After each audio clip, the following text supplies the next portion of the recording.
अपना बेटा कितना गलती कर देगा, लेकिन दुनिया में से कोई बाप नहीं होगा जो अपने बेटा का नहीं निकालेगा।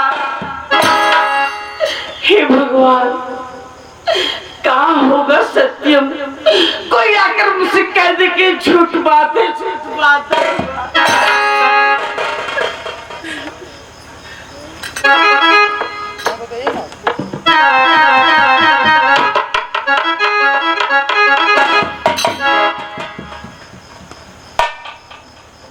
ले बेटी सत्या,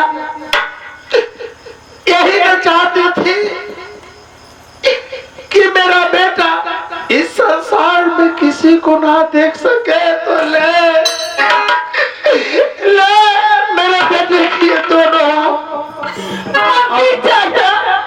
मंत्री चाचा, आपने क्या कर दिए? कम से कम आपको मुझसे तो पूछना चाहिए था। सत्यम का जीवन चौपट कर दिया मंत्री चाचा। क्या करता रे बेटी? मैं तो तेरे पिता का हूँ, मैं नौकर हूँ रे बेटी। ले इन आंखों को ले।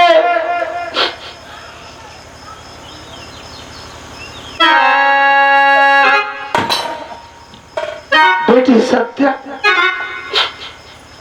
तू तो इस दरबार में रहेगी ना? कुचल दे अपने पैरों से। अरे हौसे लट्टू ही,